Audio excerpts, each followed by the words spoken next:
What is the Speaking House, New Earth Education? It is a synthesis of all the best alternative school systems.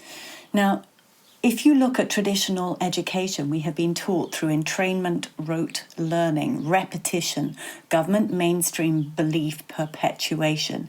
And it's how that has moved through everything we do, everything we experience as people, as children and families, and how it is conditioning our mind towards something and away from our creativity, our true selves, our soul, our divine connection. This is what truly must be addressed. If we had that intact, we would not be in the situation we are now. So everything of New Earth education must be about regaining, rebuilding, managing that connection. And how do we do it? How do we gain back our connection as human beings, created by a divine creator with a soul, a source, an energetic being? We have to understand our emotional system. We have to actually relate to nature once more and get clean in our bodies, in our minds, in our activities, in our choices, so that our souls can direct our choices. This kind of learning is soul self-directed learning within a prepared environment. It's all about nature providing the ingredients, the materials, literally the raw materials for learning, experimental learning, experiential play.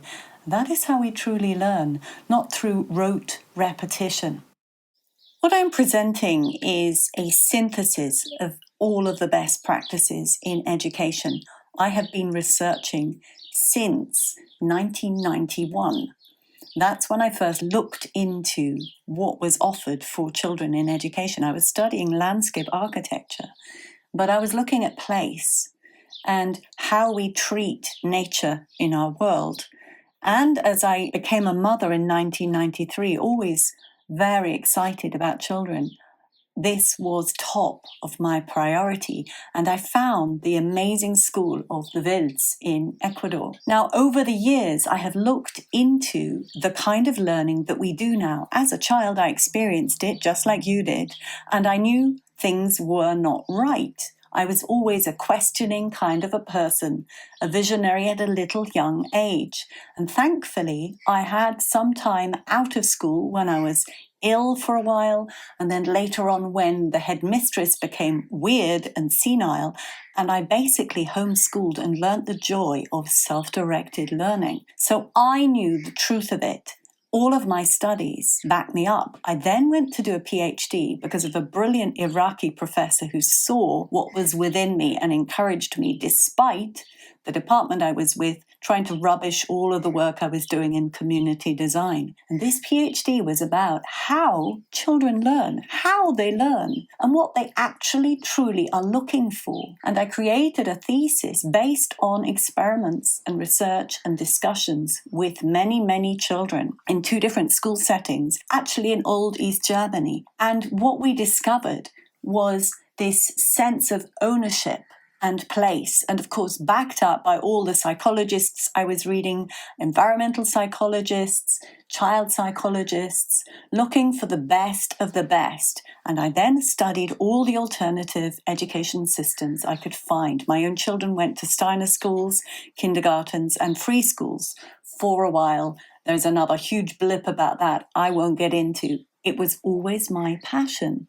I then went to become a singer. And from that professional time, trying to bring my music into the world and realizing, hang on a moment, the music industry is dominated by something dark and I'm not going to be able to bring through what I want, I eventually moved from creating music and dancing into teaching, and I was a performing arts teacher, opening and awakening, enlivening, and maintaining children's creativity and connection to source. Now, over the 17 years I worked in a very renowned private school in England, I developed so many methodologies, and I wrote several books about this work because it did work. Children were becoming free and expressive and confident and imaginative and creative and standing up and recognizing and discerning and perceiving above and beyond what was normally expected of them. I knew it worked. I could see it with my own children, even despite the tragedy that befell them. And I have kept on with research, with practice, combining both my love of creating space and place and environment, understanding the key element that is the Wild School in Ecuador showed the first time how you structure an environment to create learning, not just the toys, not just the human beings who work there, but the actual place and the space. And this New Earth education takes it further. It is about creating a place where nature does half the work, where the children are involved in looking after their world. They literally grow the materials they experiment and play and work with.